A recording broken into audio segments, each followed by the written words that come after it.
Omar, could you please let us verify if our guests have already joined the session? I see already Mahajan from the AFC. Omar, could you please spotlight the guests and the ones that are going to be on the round table? And we kindly ask all the other members to be on mute, members and participants to be on mute. So we have Mahajan from the AFC. We have Stephen. Yeah, welcome. We have Stephen Dillon from the OFC. Omar, could you please spotlight? And we have Jonathan Martinez from CONCACAF. Okay, fantastic. We have Christian Tonelli, good friend. Welcome, Christian. And Andres from FIFA.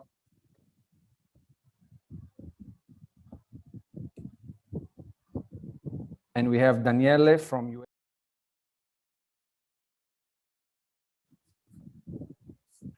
And we have also, I think can you please spotlight our DGS, please? Anthony Baffo.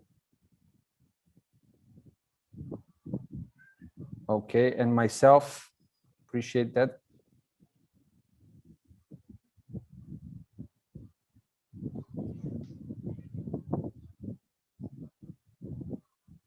Okay, our colleague from, I don't think I have missed anyone.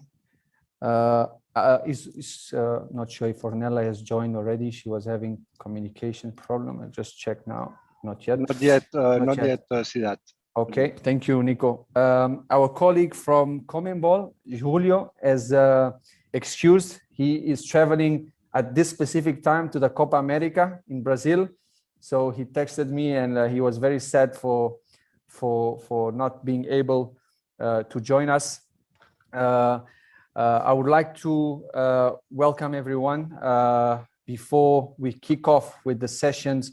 With this important session, I would like to pass the floor to the Deputy General Secretary of Football and Development, Mr. Anthony Baffo, who is also in charge of overseeing the club licensing unit at the Confederation of African Football. So, Mr. Anthony, the floor is yours. Thank you so much.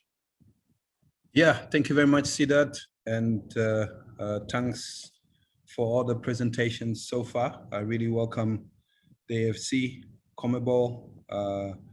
Now, CONMEBOL is not part. CONCACAF, we have UEFA, and all our friends present. Andres is a good old friend, which we know since a very, very long time.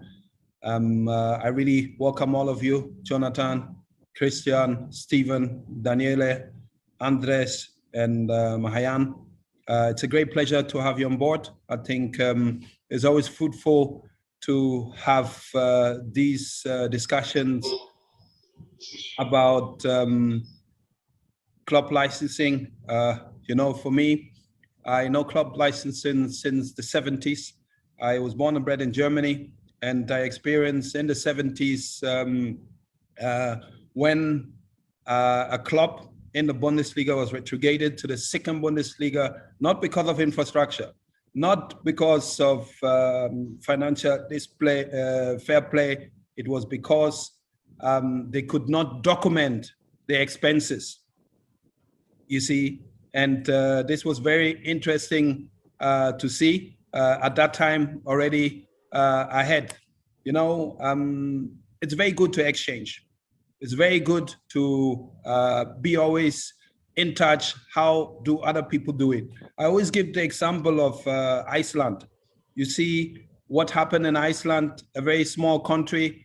They qualified to the Euro. Everybody has the images when they were all clapping their hands. But how did they get there? This is one thing. How did they get there? A small country like Iceland, how did they get there? And how do we leave a legacy? This is also very, very important. You know, when somebody else comes, there'll be the handover and he continues and he might maybe add more quality. And this, for me, is very, very important. Important, one more time, I'm emphasizing on this, is to have a permanent exchange for all the MAs to see is not about putting somebody against the wall. No, it's important that this MA or the club doesn't repeat the same mistake twice. You understand? That means then you have not learned. But I will leave the talking for all of you now. I'm very excited, and thank you very much one more time. I will stay really online. I've been staying online because this is something I really have at heart, and I wish you fruitful discussions. And yeah, like I said, we're going to listen and learn, because we never stop learning, because life never stops teaching you. Thank you. Thank you, Anthony. Thank you so much, DGS. I just have the information that Ornella is connected. Omar, could you please spotlight Ornella, and we could hear from her. Finally, a lady, huh? Finally, exactly. Ornella. Hello, everyone. Hi, how are you doing? Hello, welcome. We are now in the FIFA and Confederations Club Licensing roundtable. So you came in at the right time. I think it's important for you to help us kick off, with a few words from FIFA in terms of, the world governing body, and specifically your department, the assistance with club licensing to our confederations. Please, Ornella, the floor is yours. Thank you. Thank you very much, Mohamed. It's really a great pleasure for me to be here today, taking part in this amazing seminar organized, as always, in a very excellent way by CAF. As head of professional football at FIFA, you know how committed we are to club licensing. We have been providing our support and our assistance to you guys regarding the club licensing regulations. And we really believe that club licensing is a key tool for development, and of course to raise the standards and achieve excellence. So we really believe in that, and we are here to fully support you, fully support the member associations in order to improve African football. Maybe it's because I'm Sicilian, that is an island very close to Africa, but African football is very close to my heart, or maybe it's just because I have a lot of friends, good football friends from all across Africa. And it's also not a coincidence that the first two league professionalization projects that we launched since I joined the department back 1.5 years ago were also focused on two countries, two member associations from CAF. So today, Andres Portabella, who is our expert in club licensing, is going to take part in this roundtable. So of course, he's the person with the highest knowledge in this field. I just look forward to keep working with you, consolidate our good relationship, and especially hopefully be able to organize the first on-site professional football event together with CAF, as we already agreed with Mohamed Sidat already some months ago. So thank you again, Mohamed. Thanks, CAF. Thank all the colleagues for your great collaboration, for the amazing work you have been doing and you are doing. We are really happy to work with you, along with you, and we really look forward to keep this collaboration. Thank you so much, Ornella. Actually, we have done this virtual just to instigate you to maybe join us together on site in a proper panel, so that we can regularly discuss these matters. And the ball is on FIFA's side. Andres, you sent it to me before. I'm sending it back to FIFA now in this specific topic. But thank you so much, Ornella. Really appreciate for your kind words.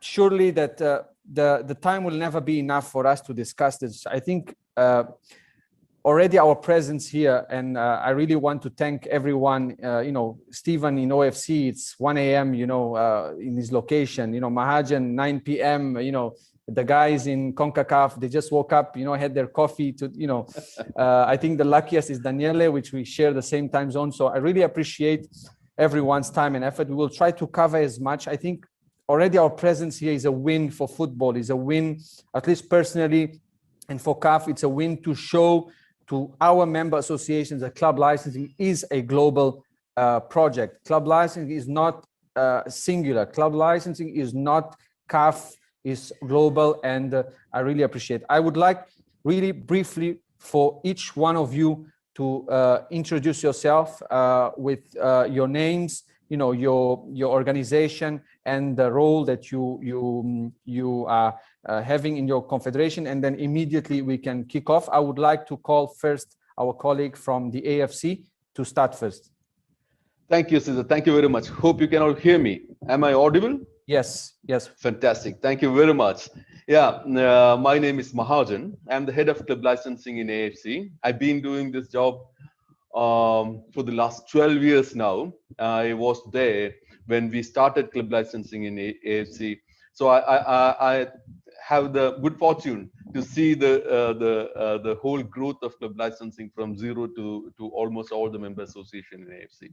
So thank you very much for this invitation and having me here and including me in this esteemed panel. Thank you. Thank you so much, Mahajan. We'll move to the OFC, please. Kia ora and good morning. My name is Stephen Dillon. I'm here to represent the smallest of the confederations around the world, Oceania Football Confederation, and the best of regards from our region to you all across the globe. I'm probably the newest of the fraternity in club licensing. I've been in the role here at OFC since October of last year. My role extends across club and league development, but club licensing is a big driver to both those components. So again, really excited to be here, share with you some of the stories from our region and also learn from, again, our esteemed colleagues from across the world. So thank you again for the invitation. Thank you, Stephen. CONCACAF, Jonathan and Christian, please.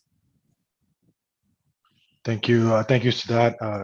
Good morning, good afternoon, good evening, everyone. Thanks for having us here. We're really excited to participate. My name is Jonathan Martinez. I'm head of professional football development at CONCACAF, working in the areas of club licensing, league development, and benchmarking. Again, thank you. Really excited to share some stories and more so, hopefully, to continue collaborating in the future. Thank you. Morning, everyone. Thank you, Sadat. Thank you, CAF, and everybody here. My name is Christian Tonelli. I work also in professional football development as a supervisor and support Jonathan in all those areas, particularly club licensing. Great to be here and excited for this day. Thank you. Finally, Daniele, please, UEFA.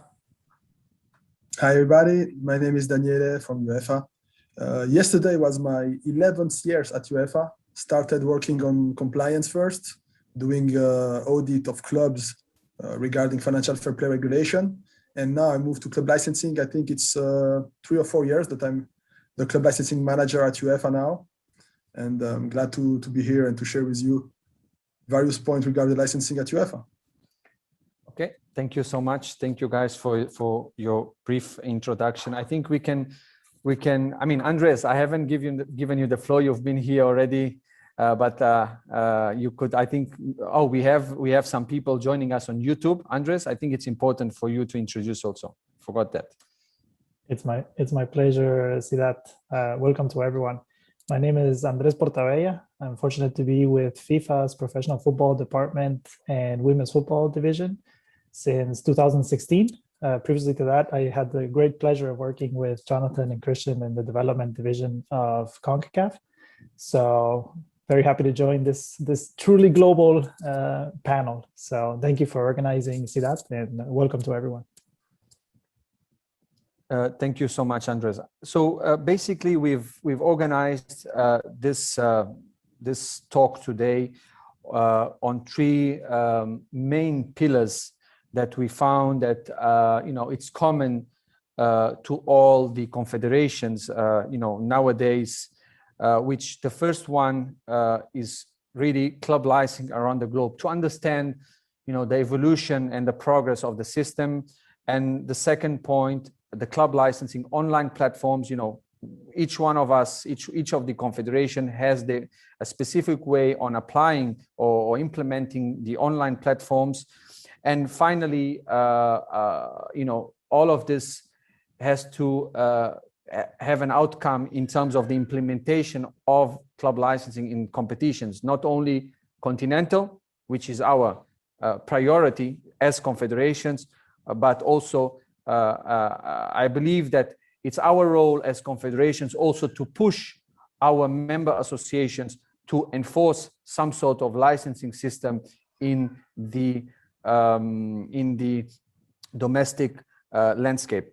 I would like to start with Andres from FIFA to really tie us together, from where we came from, FIFA as the governing body, how has been the progress in terms of club licensing? Obviously, each of the confederation is at a different level of advance, but surely all of us trying to push as much as we can. So I would like to start with you, Andres, to really talk to us a bit of the evolution and the progress of the club licensing system, from the FIFA perspective.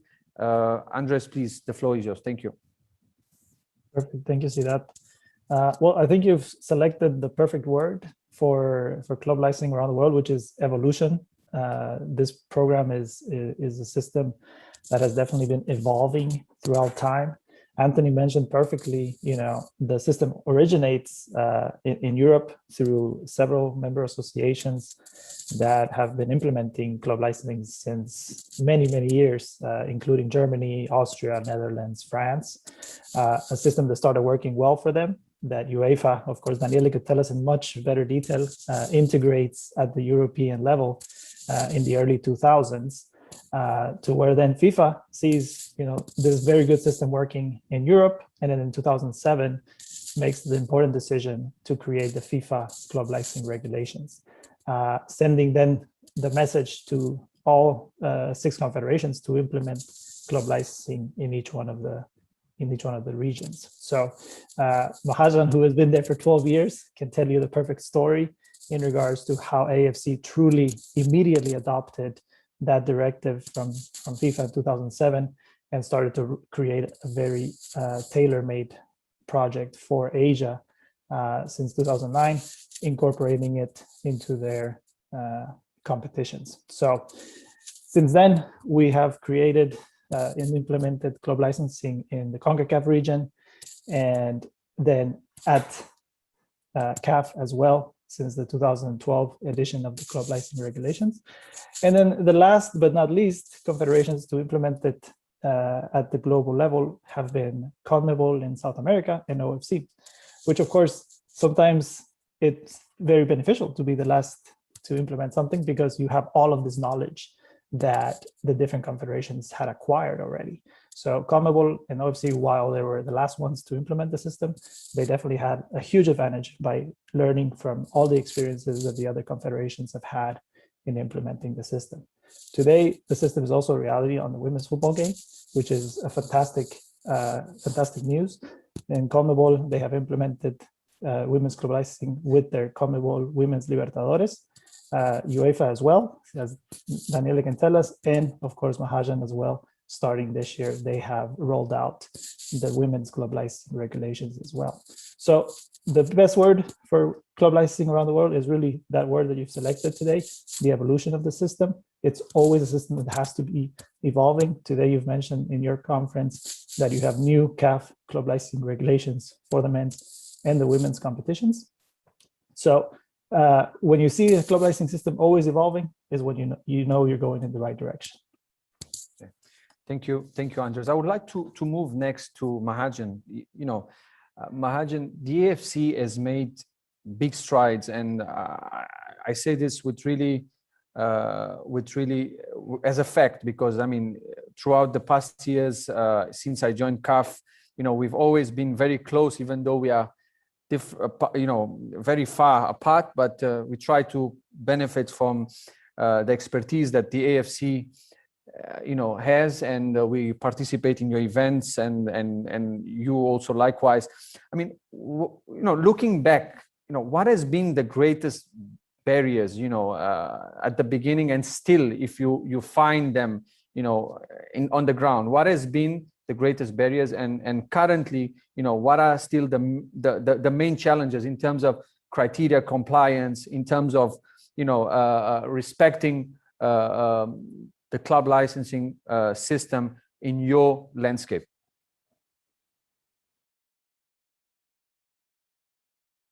Let me unmute. Okay.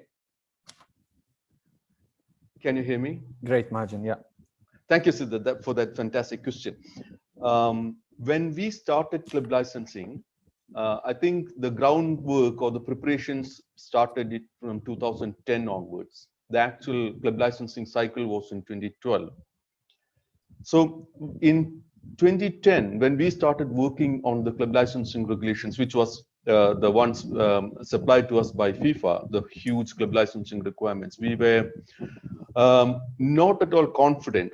My colleagues who were also working on the same project were not at all confident that can we implement this in Asia, considering the wide range of member associations in terms of professionalism, in terms of the quality of football, in terms of cultural differences, in terms of size of the country, size of the size and scale of football, and even the time scales was so wide and varied. So there was zero confidence in the start that we can get this done.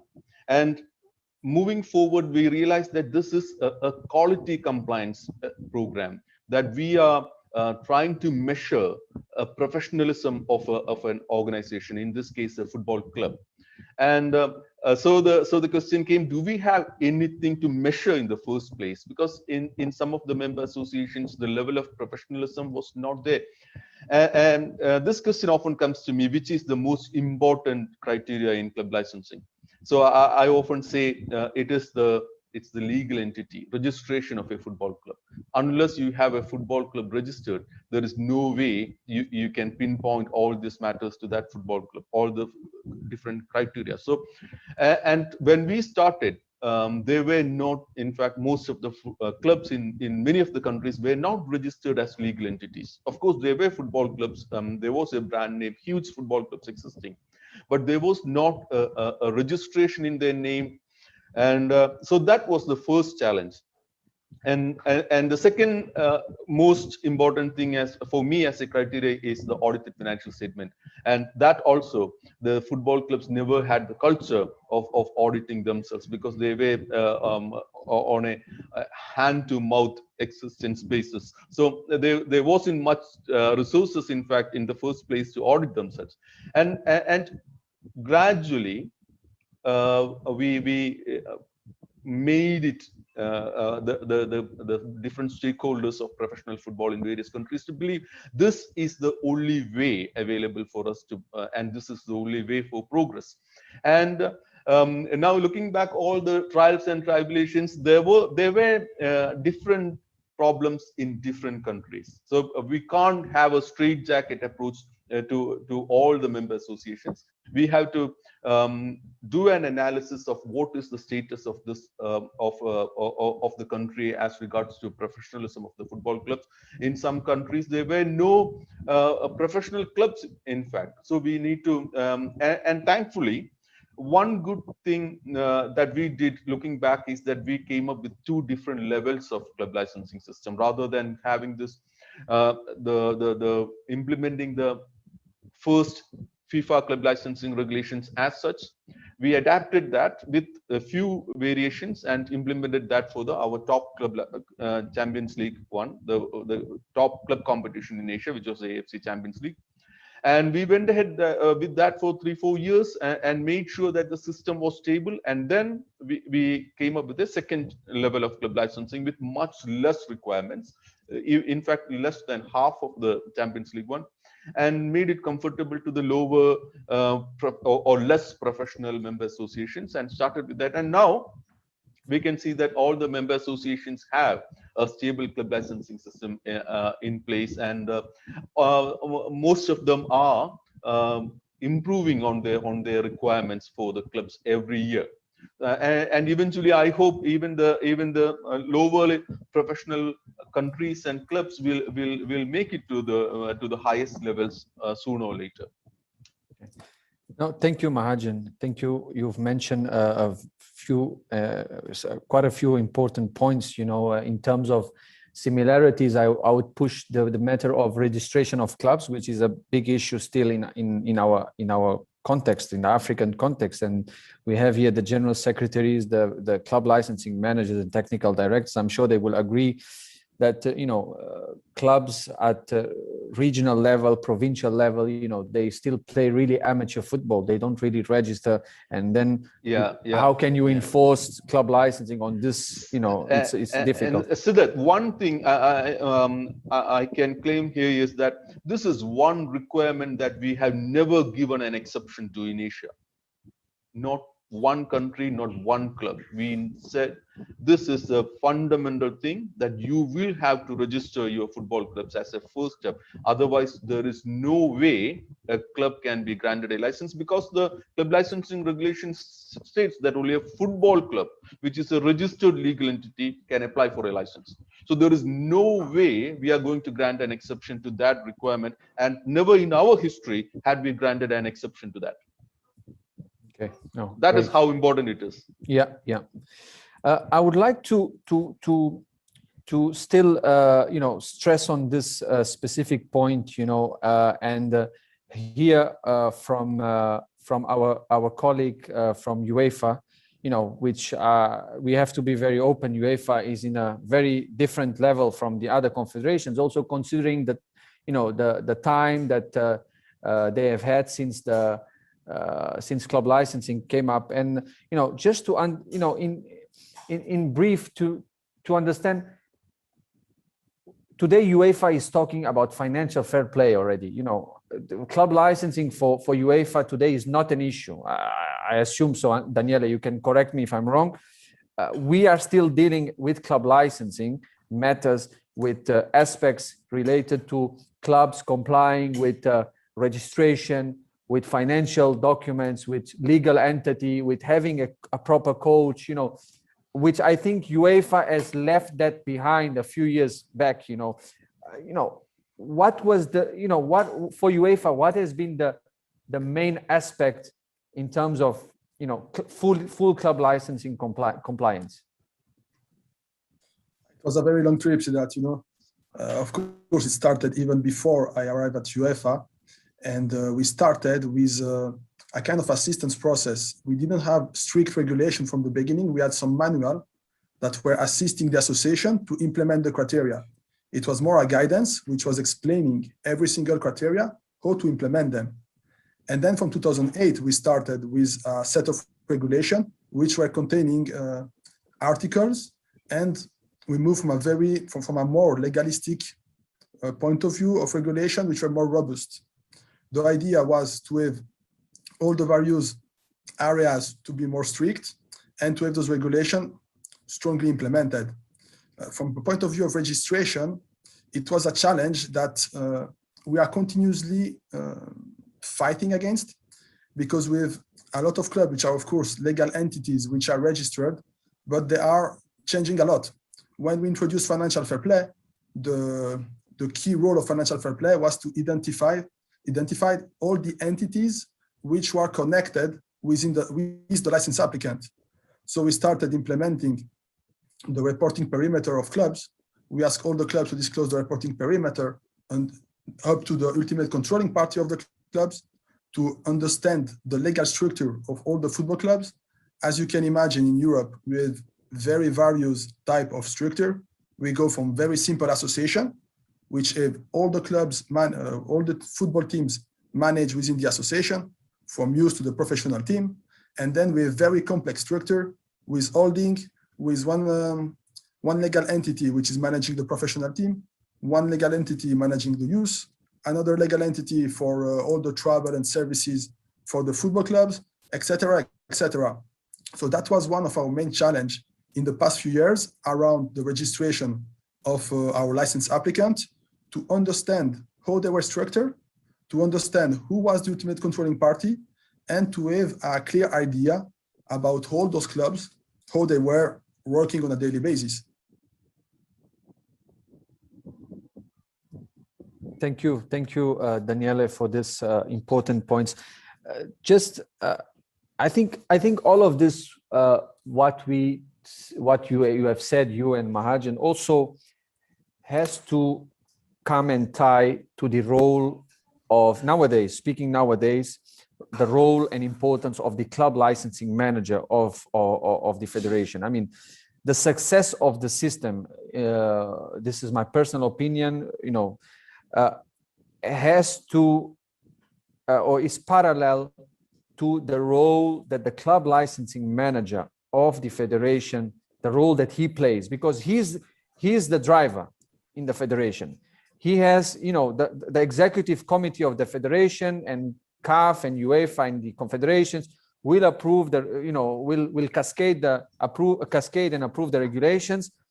But then the licensing manager plays this role in providing the necessary support, providing the necessary assistance to the club members in order for them to really understand what is the objective of club licensing. I say this because in Africa, we tend to see, obviously speaking in general terms, club licensing as an exclusion tool. Club licensing is not an exclusion tool in any way.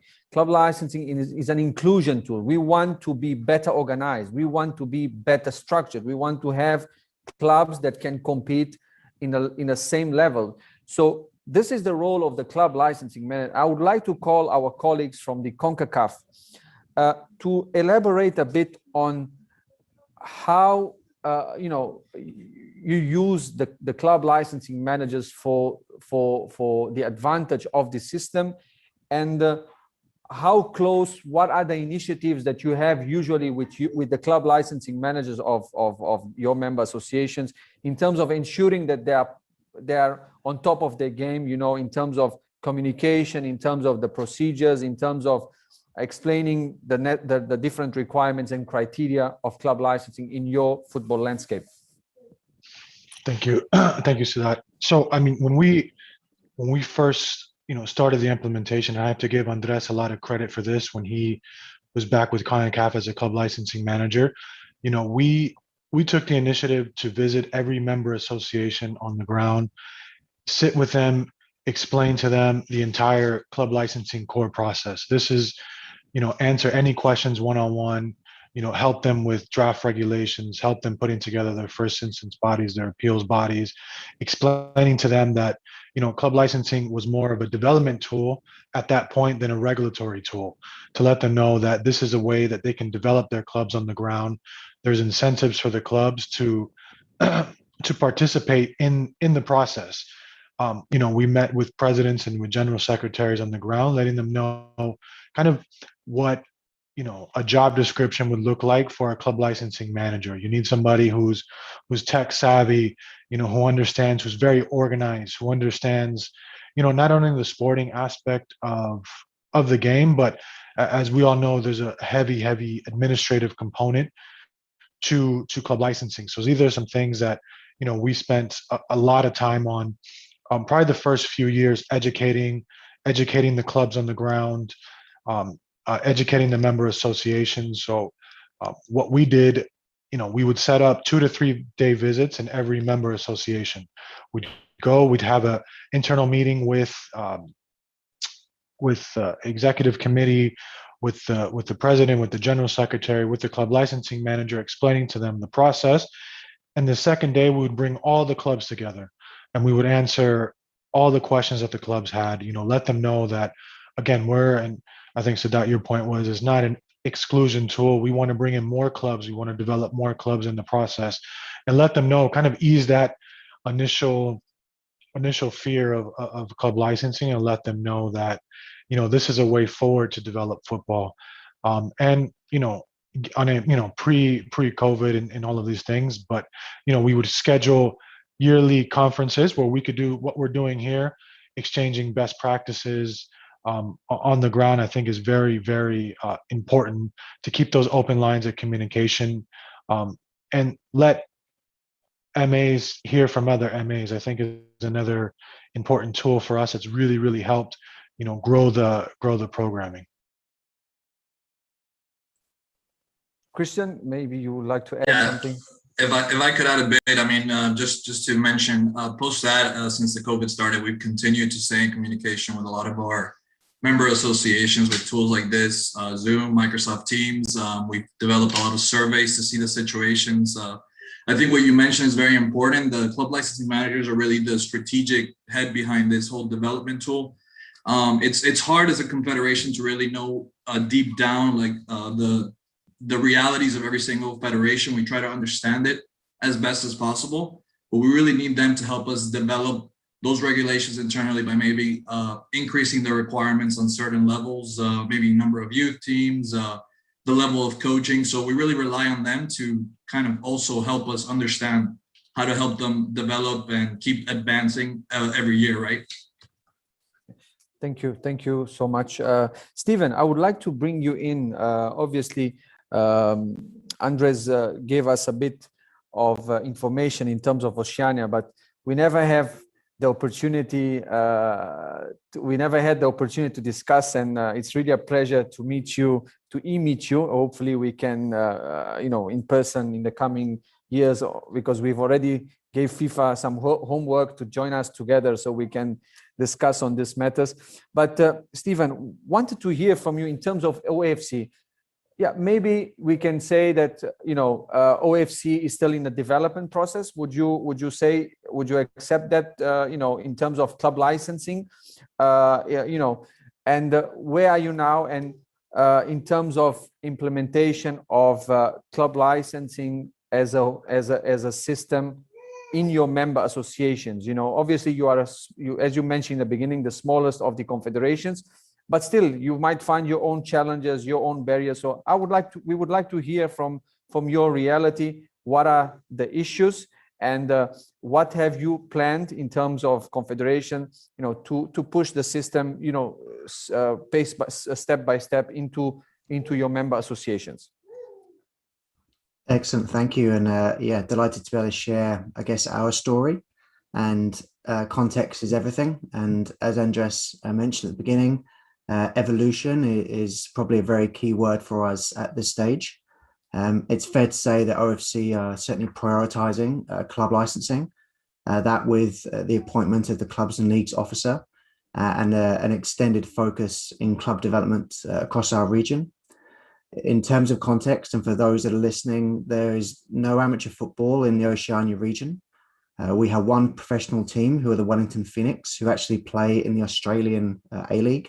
So they play in a different confederation's professional league. And the remaining confederations are evolving, they are developing. Each have a unique story and each have different strengths that we're very proud of across our confederation. We have some uniqueness in that two of our federations, so Tahiti and New Caledonia, are French territories. And there is a big influence from the French Football Federation on how the club development operates in those two French territories. And then we have 9 other full members here in the OFC as well, who we also assist on a daily basis. I think one of the biggest shifts that we've tried to make is to remove compliance and regulations from our vocabulary when discussing club licensing. We are there to help support our clubs and support our member associations. And we don't necessarily judge the success of a club, neither on or off the field, on whether or not they achieve a club license or not, whether it be domestically or continentally. So certainly the aspects of support and development and guidance and mentorship for us and our member associations are probably the biggest priorities for us at this stage. Whether it be with some of the smaller nations such as the Cook Islands, who only have a few thousand population playing, or some of the bigger countries such as Papua New Guinea and New Zealand, for example. So in terms of where we go with those, each member association is very, very different. For those that are familiar with the region, they are very unique in terms of the social aspects to each of the countries and the infrastructure of each of the countries. So we have to take a very, very diligent and careful approach with each of those member associations to support them with each of their own club licensing regulations. The biggest thing for us is to ensure that each of those member associations feels that they have the necessary support from us here at OFC, whether that be digitally, whether that be through some of our visits that we're able to do in person when the time is right for us to do so. And again, the ongoing guidance and mentorship that we can provide through our networks, both domestically and overseas. So as Andrew said, very, very evolving. But each of our member associations have shown a commitment to club licensing, but it's not necessarily at the stage that it may well be across the rest of the world. It's based on their own context and their own environment. And I guess our role is to support them in whichever way they wish to pursue their club licensing regulations. Okay. Thank you so much.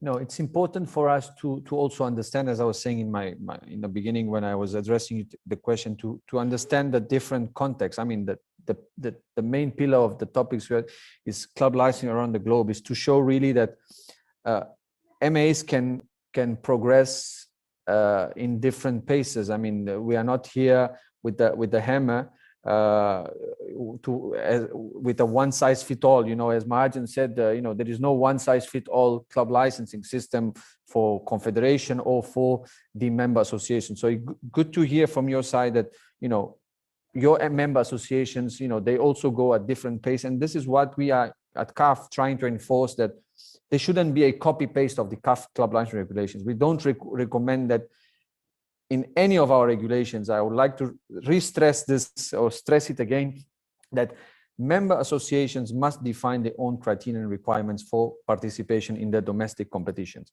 I want to hear from Mahajan and from Daniele. I call them both on this specific question.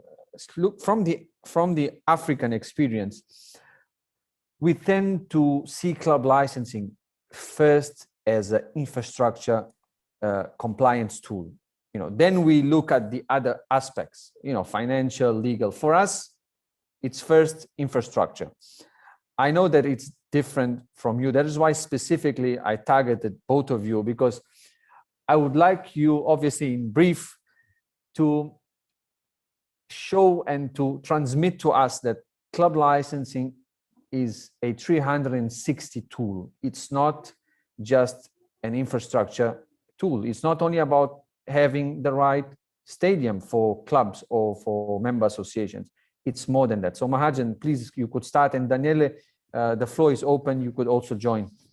Thanks, Siddharth. Infrastructure in professional football is a very important thing that football clubs needs to have a base for themselves to operate from.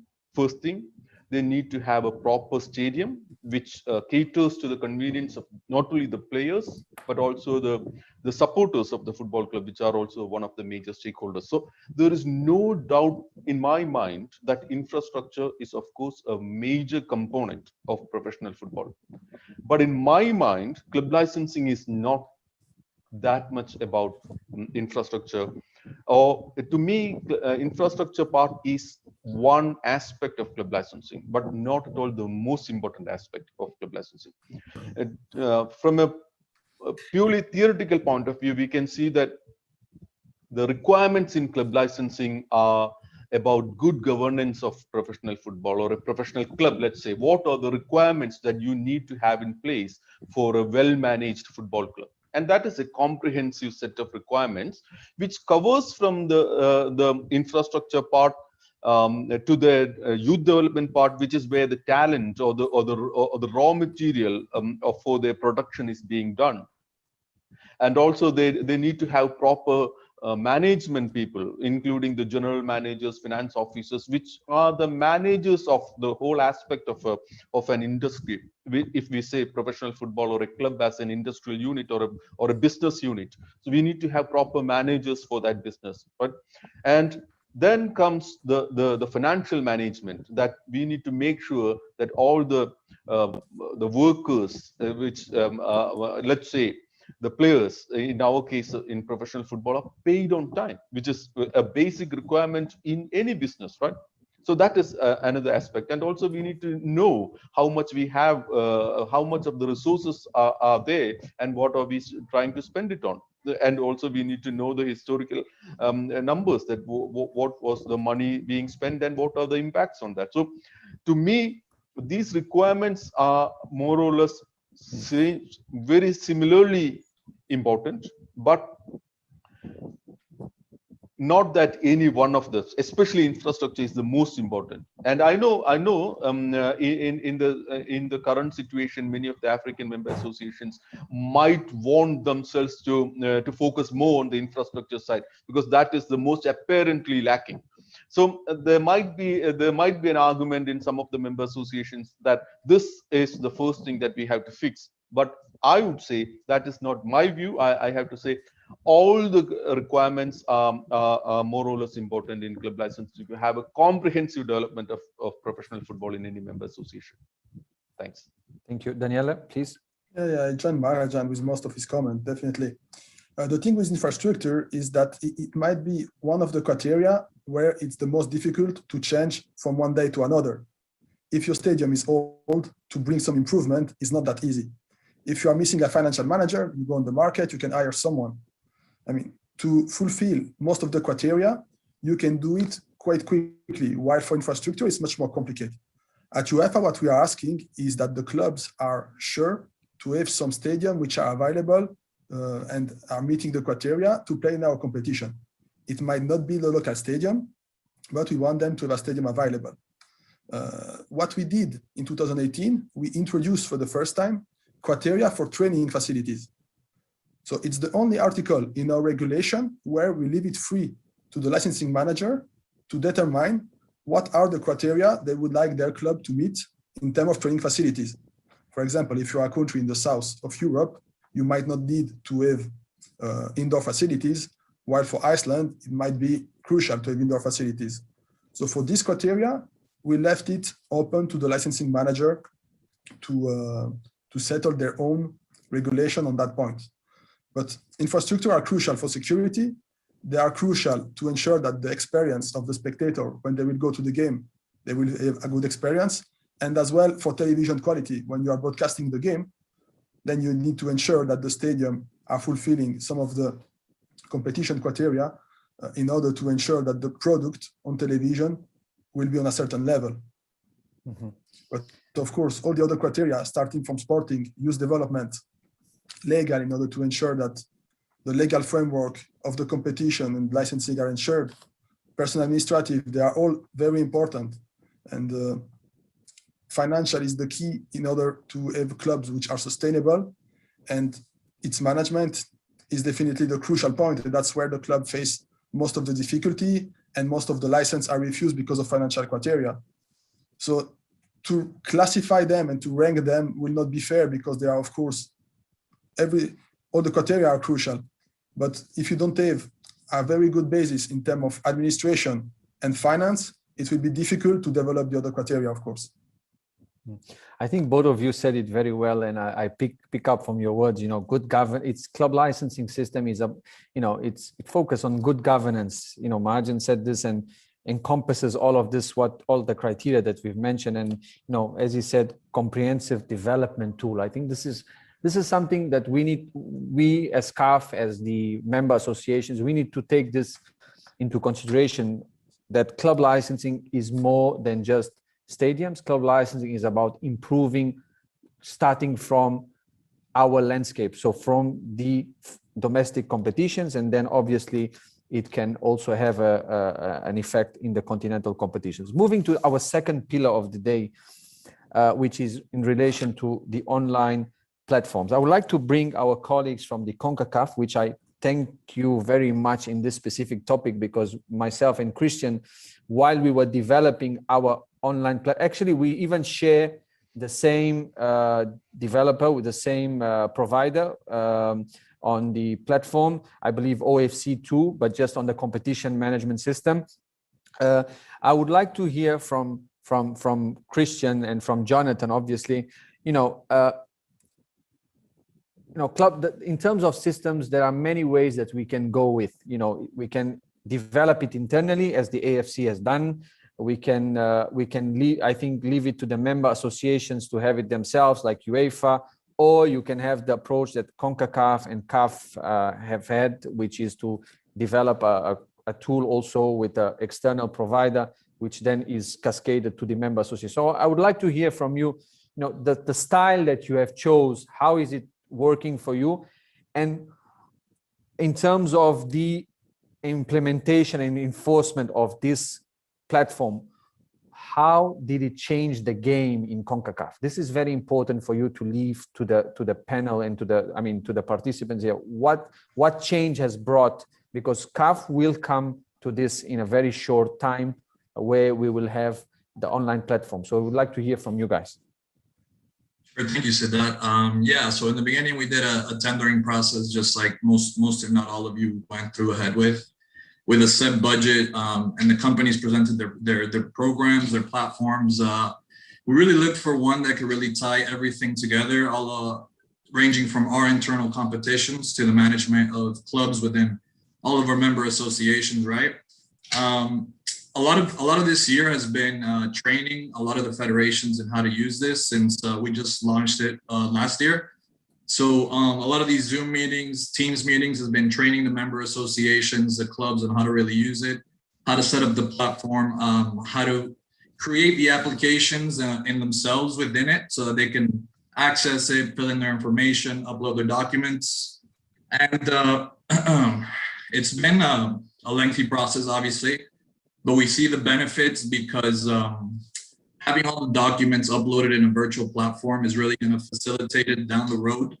Our spot checks in particular, right? Having everything easily accessible, having information on players, coaches, staff, where they can upload contracts, registration information, information on health insurance.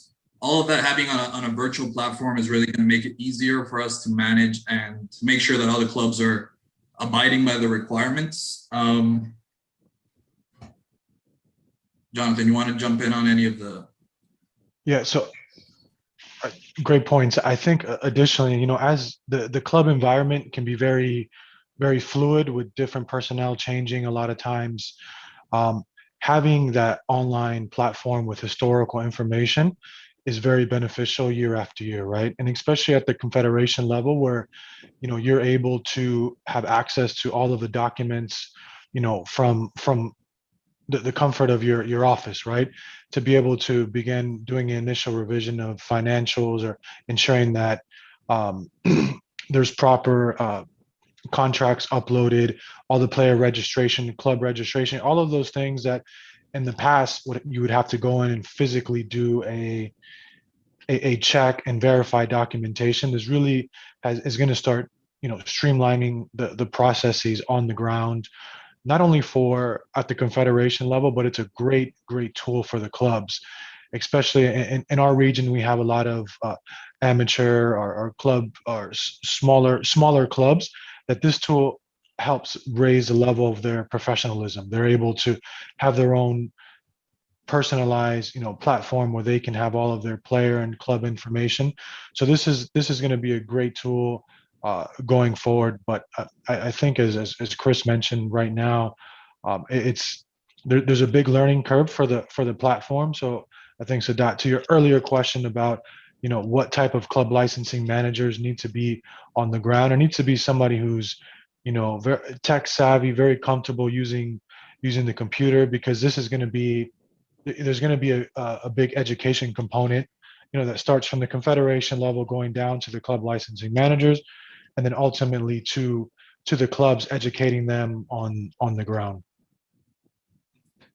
Yeah, no, I would like also to make a comment on that. I mean, you've mentioned the club licensing managers, and we spoke about the role.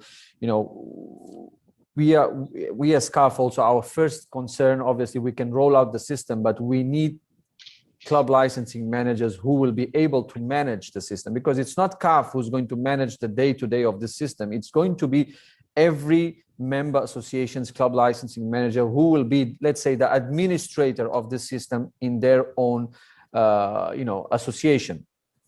I would like to call Mahajan. Mahajan, the AFC has developed, I'm just checking, no, it's okay. The AFC has developed your own internal platform, and it's a different approach, but we have seen it and it works very well. I wanted to also understand in terms of challenges that you've had when the system launched, and how did you, what measures did you put in place to overcome? Was it still in relation to the club licensing managers, for example, not having the necessary IT skills, for example, from the club's perspective, maybe there is a need for them to have a club licensing administrator in the club, to manage the system from the club's perspective. So wanted to hear from your perspective, from the challenges you've had and also from your system perspective. Thank you, Siddharth. Well, one correction that I have to make there, we did not develop club licensing inside AFC. It is more or less similar in the sense that the company that we engaged, the developer that we engaged, was a former employee of AFC. Okay. And he went out and he developed his own software company, and we engaged with him. So in a way, you can say it was internally developed because he knew how the internal systems within AFC work. And I have to say, I have complete satisfaction in the way the system turned out. We call it the CLAS, the Club Licensing Administration System. It has the complete facility for club licensing, right from the clubs uploading the documentation in proof of their compliance of the criteria, until the club licensing manager approves or disapproves this document, after which the FIB can sit in a committee to judge on those documentation and make a decision, all within the class itself. And eventually, if the club or the licensing manager is not happy with this decision of the first instance body, they can initiate an appeal within the club licensing administration system itself, and the appeals body can also do their decision-making meetings within the class. Apart from that, we also have the overdue payables management module, where all clubs overdue, it's a case management system where we can, the club or the AFC can upload the complaints received regarding overdue payables towards players and coaches, and the club will have to produce the documentation regarding the payment of those overdue payable matters before they can get a license. So in that sense, the class has brought complete transparency to club licensing. Yes, Siddharth. Yeah, I'm sure you had some challenges. I'm not sure if absolutely. I'm getting there. Okay. So when we developed this of course, then at that point there was no precedence for us to rely on how the system is going to work. So we were left on ourselves, and we somehow developed this club licensing system, which was periodically updated. Now it's not where we started. It had huge upgrades brought in. The different modules have been added later on, so that this is a fantastic system, having a comprehensive club licensing tool there. However, when we started this in 2015, when it was inaugurated, again, of course, we were all not very confident about how this is going to go, because at those days the licensing managers were not really aware of the possibilities of using this, and the clubs also not really confident about this. But then we went ahead with running classes for all this. Those days the planes were the travel was more easier, so we could go to each of the member associations, so have regional workshops bringing all the member associations licensing managers together and taught them about how to because the licensing managers again are the ones who are running the show on the national level. We just give them the login details, and the licensing manager is the one who grants access or denies access to the to people below him, which is the club licensing managers of each of the club. So we developed a manual, and later on we also created a video on how to use each of these modules. So, and once this were available to the licensing managers, and also there are different levels of access. We have got the licensing managers access, and then we have the secretaries access, so that a secretary of the licensing manager or or someone from a unit, let's say the financial unit, can go in and see only the financial document. The technical department can go in and see only the coaches certificates or matters regarding that. So we have different access unit, and all of this are being managed from the club's licensing, the member association's club licensing manager. So once we have all this in place, we disseminated this information through printed manuals and also through videos, and these videos were widely circulated. And now we don't have many questions coming to us regarding how things work. And now I think we have got a pool of specialists in different parts of Asia who can handle all these questions. Some of them are better than me, I have to say, on this matter.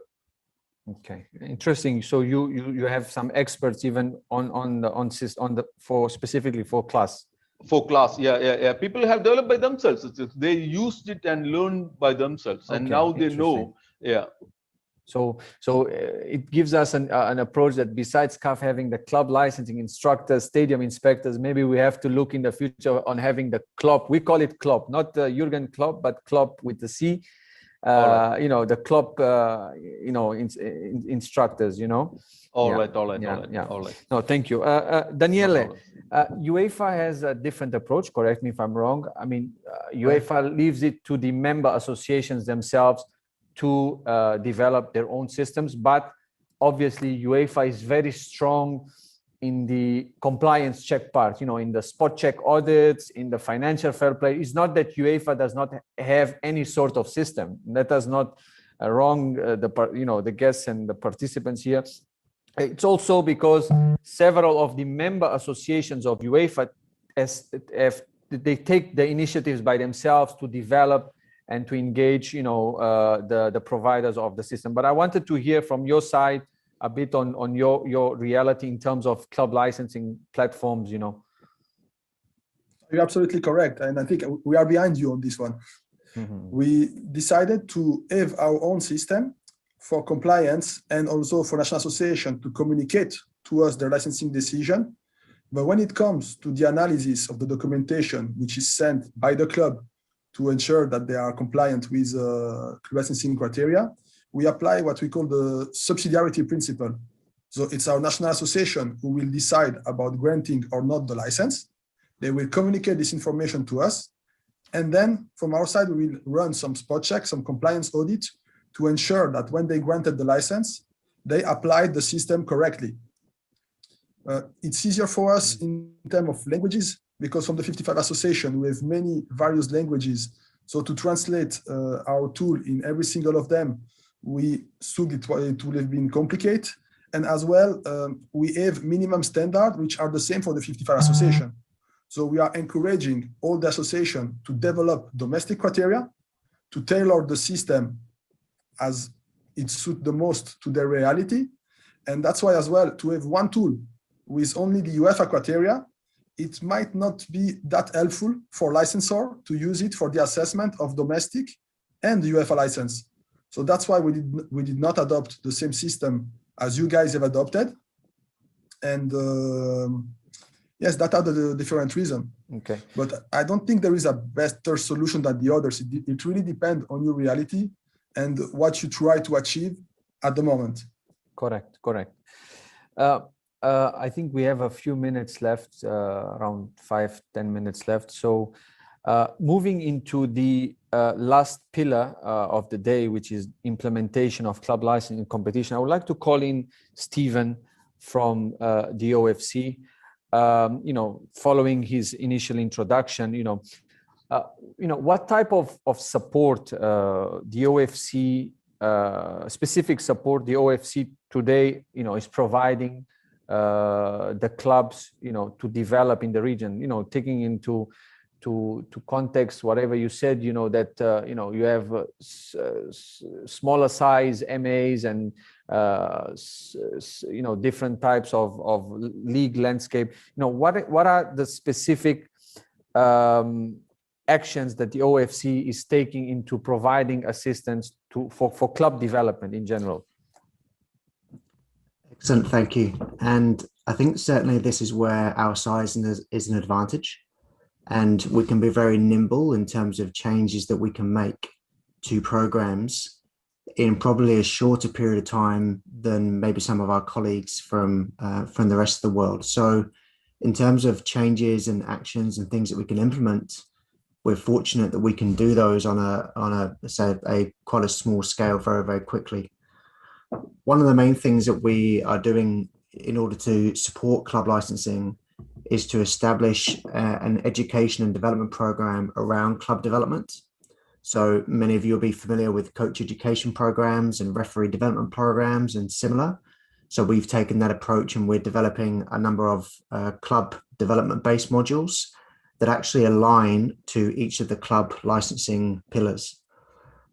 Maybe one small thing for us to, I guess, declare with our club licensing is that we also have social responsibility as one of our club licensing pillars. Again, given the context of our region and some of the priorities our member associations have. So with that, we are ensuring that all of our club licensing modules, even though individually they would be, I guess, independent of club licensing, if a club were to attend or a representative from a club were to attend multiple learning experiences with us, they actually would have experienced a number of the topics that would be then in the forefront of club licensing applications. So again, we're trying to do it a little different in terms of how we put our development programs together, linking them in with education opportunities. But again, as I mentioned earlier on, not making club licensing the focus, it's more club development and how we can help them. And then at the end of that experience, if they then are able to be eligible for a club license, then that's a bonus for them because they've gone through that process. But if at the end of that process, they haven't got a club license, well, we've still helped our people within our clubs become more educated and developed and familiar with some of the topics that we'd hope to develop them in. So again, we're kind of going at this on multiple fronts as opposed just to the actual club licensing itself, but the ability to get into clubs and impact and change the people that we're working with is probably the biggest focus that we're working on in conjunction with our member associations. Mm-hmm. Thank you, Stephen. I think we've spoken about many aspects of club licensing and the role of the criteria, the challenges, the role of the club licensing manager, the new platforms that are coming up.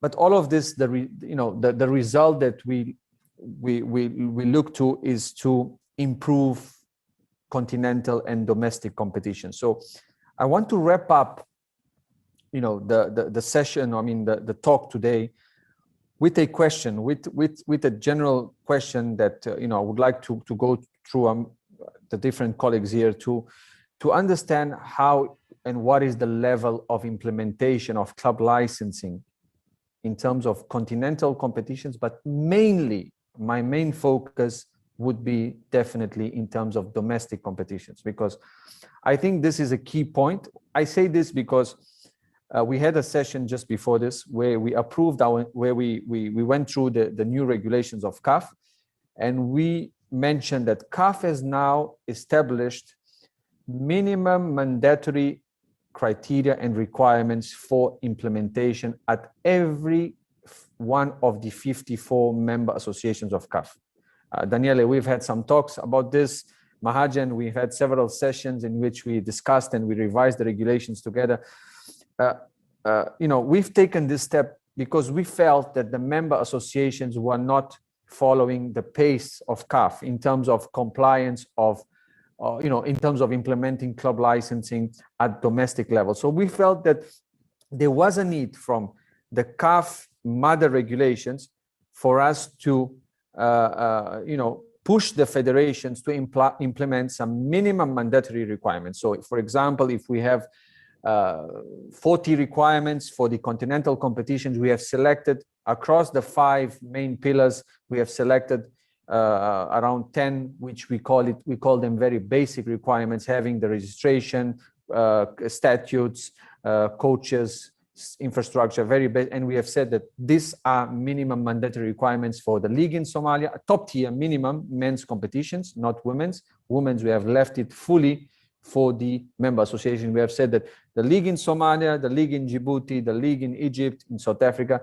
they must as mandatory implement this. So I wanted to hear, the approach from the other confederations, starting from Mahajan, please.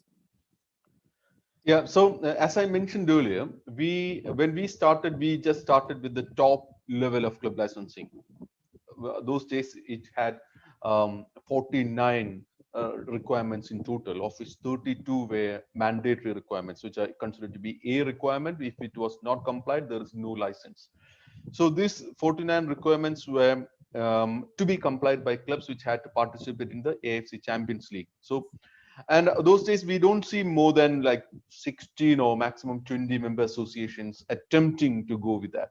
Because even towards the lower level member associations, lower ranked, were coming towards after the 8th onwards, it was very tough for them to implement that at the national league. So in the initial part, we told them that, all right, you go ahead, at least the clubs, there should be 2 levels. One is the AFC license, which should comply with these minimum requirements. And then you can have your national licensing system, which can go below this. We had to allow that, and that needs to, that leeway had to be made there. Otherwise, implementation of club licensing would not have been achieved at these levels. And once that was done, we came up with the second tier club licensing system, which is for the second tier competition, the AFC Cup. That was when the remaining member associations could reap the fruits of club licensing. And that is when we said that for participating in the AFC Cup, you need to comply with these 18 mandatory requirements. And that was this 18, all 18 requirements were mandatory at that point. And that was all, but these 18 requirements, we told the member associations, are going to be mandatory for the National League. There is no way you can dilute this any further. And we forced, and there was some resistance, but then it turns out that most of the member associations could comply with that. Some of them had to be on few of their exemptions that we should be. Let's say there were not enough number of coaches in the country when we started implementing. There were not enough qualified coaches like AFC A licensed coaches. So then we were giving them an excuse for that requirement. And we told them in that exemption letter itself that we are granting this for 1 season, and this is only for 1 season. Next season, you will have to make run enough coaching courses in your country and to have enough coaches. So again, that was one positive side of showing the developmental aspect of club licensing regulations, that the things which were missing, when they find out, when they start implementing, they will find out that these are the requirements that we cannot comply. These are missing in our country. So what? So we tell them, all right, we will accept that it is not present there, but we cannot be in a standstill. We are not in a limbo. We have to progress. So you have to do something about that. If your clubs are not registered, go ahead and get them to register. There is a 2-year rule that a club have to be in existence for 2 years to apply for a license. We will give an excuse for that if you go and register the club this cycle itself and come back with the registration certificate. We will excuse the 2-year rule, and most of the countries didn't have the custom of auditing the club annually. The annual auditor statements were one of the toughest requirements when we asked them to do, and we told them, all right, that is the situation, we understand now, but for professional football, this is absolutely necessary, and you will have to go. For 1 or 2 years, we ran some of the countries' club licensing systems by giving them exceptions, but that is when they realized that this will have to be complied, and this is for the development of football. And it's not that we want to exclude them. We want to develop them. We want to bring them to a higher level than where they are now. So we know this excuse coming from many of the clubs saying that this is impossible for us. We will tell them that is impossible as of today. But we will accept that argument. We will give an excuse for you, but eventually you will have to comply with this. And whatever steps needs to be taken as the member association or as a club management, you will have to take that. Daniele, would like to hear from you specifically on the point of implementation at domestic level. Surely the member associations drives themselves, UEFA member associations in this, they drive themselves. Correct.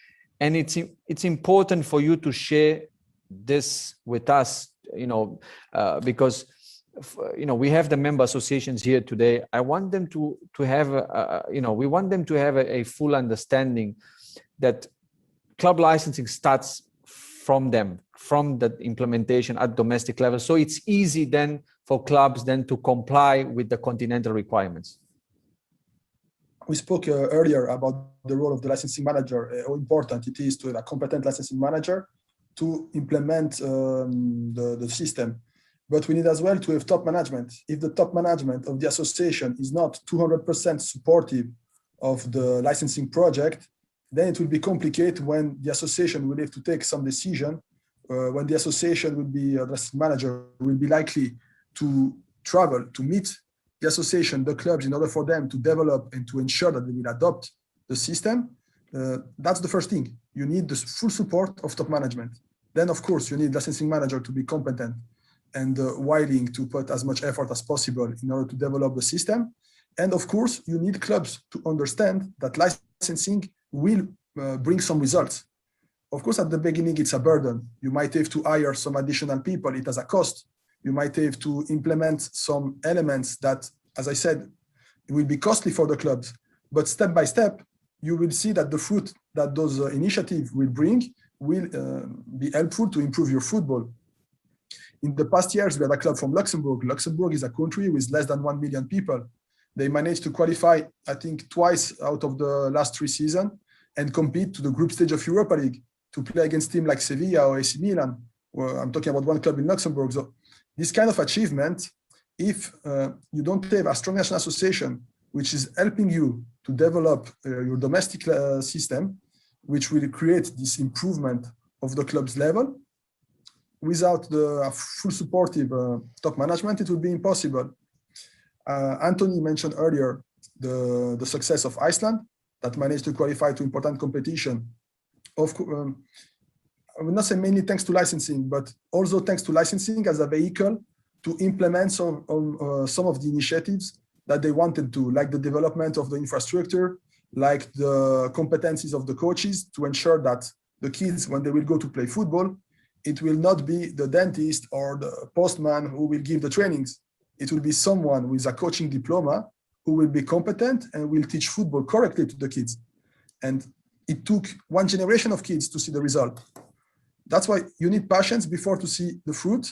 And in the Euro starting in 3 days, we have now North Macedonia who managed to qualify to the Euro. Again, we're talking about not the biggest football country in the world, but because of some effort in different areas, not only from licensing point of view, but also from the other point of view, they managed to reach a certain quality of football. That's thanks as well, to come back to your initial question, see that thanks to some tailored system at domestic level to identify what is key and to put the main effort on that key element that you will identify. That's my message to all the member associations from CAF, to have a look on what is crucial at domestic level and to first insist on this and then to go step by step to various areas. We insisted at the beginning for implementation of domestic licensing. Then we insisted on the implementation of monitoring at domestic level. Monitoring is financial fair play. We encourage association to have a kind of financial fair play system at domestic level as well. And now we are trying to push our national association to implement as well licensing for women's competition. So again, step by step, according to what's the reality of the moment. Okay, thank you so much, Daniel. Just to wrap up, I think CONCACAF also has an interesting story in terms, because I've participated in the workshop, I think it was 2 years ago, and I've noticed that, the club licensing managers were very much, engaged in implementation of domestic club licensing. I remember also the message that was passed from the Confederation. So, Jonathan, if you could, really address to us with some recommendations and best practices in terms of implementation of domestic club licensing requirements. So, with us, we very similar, I think, to a lot of the group. We really focused on the ground domestic regulations first, right? Sitting with the clubs and having them buy in on what the domestic regulations need to look like. We came in with a template with a initial set of requirements that we allowed each of the MAs to kind of build in, add in requirements, take out requirements based on their domestic needs. So that allowed member associations or clubs, their club licensing managers to take ownership of the process. Additionally, what we did, we provided or developed an incentive program for member associations implementing at the domestic level. A very, very simple incentive program that provided equipment for youth teams, balls, bibs, cones, things like that incentivize, especially a lot of the smaller domestic clubs, to really take ownership of the implementation process on the ground. And as those began to evolve, we started to see, as member associations submitted their club licensing regulations for approval on their own, they began to raise the criteria, different increased coaching requirements. We began seeing, women's clubs requirements.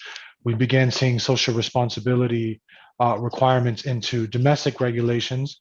Things that we had built into the regional requirements were starting to trickle down on their own. And then 3 years ago, we launched a amateur regional club competition. So this really took the domestic regulations to the next level. Entry requirements into that competition where you had to have all of your domestic requirements, the CONCACAF domestic requirements implemented. So this really drove home our message, where we were saying 3-4 years ago, we're developing these regulations as an incentive for the clubs to participate in a regional competition. So, we were having clubs from our smallest member associations, 30,000, a country of 30,000 people, was able to participate in a CONCACAF regional club competition.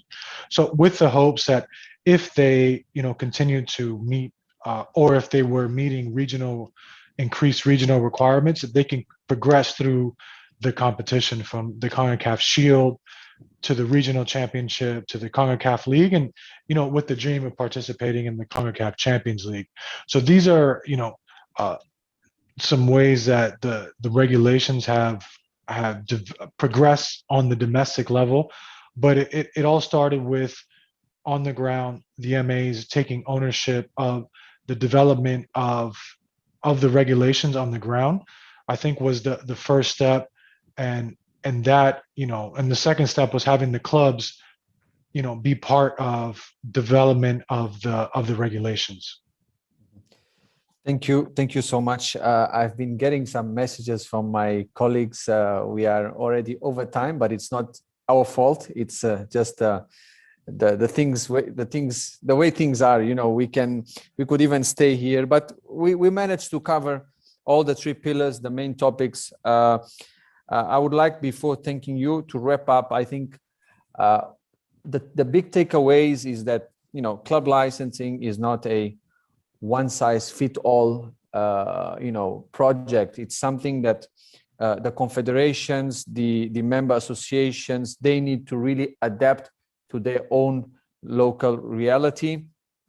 Club licensing is a very broad governance tool. It's a comprehensive development tool, that focuses in different compliance matters, not only infrastructure. We need to look club licensing as a tool to professionalize the game from the lower levels till the top levels. We want to see from the perspective of Africa, we want to see our African talents to stay in African soil, to play the game in African soil. This has to start by having the right structures in our member associations, in our clubs, in our leagues. And this club licensing tool can be the driving force. We have spoken about the online platform, the changes that this will bring to CAF, similar to other confederations. It will require the club licensing managers to, go one step further, to train themselves, to be ready to administer a tool, an electronic tool in their own context. And we have spoken also on the implementation of club licensing in domestic competition as a key aspect, not taking away the continental requirements, but also implementing the member associations, the member associations implementing a proper licensing system. And Daniela mentioned something very important, the support of the top management. We spoke about the club licensing manager. The support of the top management of the member association is key. We have the general secretaries here that can push this message to the different top management of the federations, that there needs to be a full support to the club licensing administration. We need to reinforce the administration. We need to provide them the necessary budget to operate and conduct their activities. So I would like really to thank you all for your participation. I want to mention Wen Min's name. I think she's still around because she's a good friend. She's not in the panel, but she's from the AFC, a very good friend of CAF. And Wen, thank you so much. And we're always happy to have you. I'm sure you are somewhere following the call. And to all the other colleagues, Jonathan, Christian, Stephen, Andres, Mahajan, Daniela, we thank you so much. Our next session, we will have now a break of 10 minutes. Our next session actually is on club licensing online platform. We will have the provider coming in for a 20-25 minute brief presentation. So I'm sure that if, Stephen, your coffee is still hot, you can really join us. Mahajan, if you still have the energy, all of you are our guests to join us, obviously, in the next session. So I want to thank you all again and wish you a good evening, good morning, good evening, and good night, wherever you are. Thank you so much, and see you next time. Thank you, Siddharth. Good to see you.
يا رجاله بالتوفيق من بدري يا رجاله من بدري ها.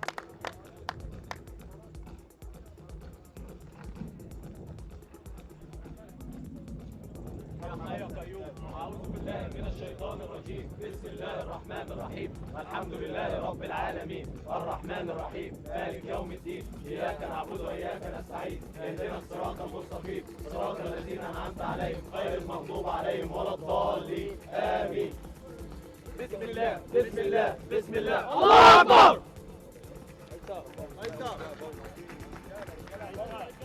مستعد.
marqué par le numéro 4, Ahmed Mohamed. Égypte 1, Seychelles 0.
Marqué par le numéro 1, Abdelaziz Abdelaziz.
Belgique, marqué par le numéro 9, Haïtam Marsoud, Égypte 3,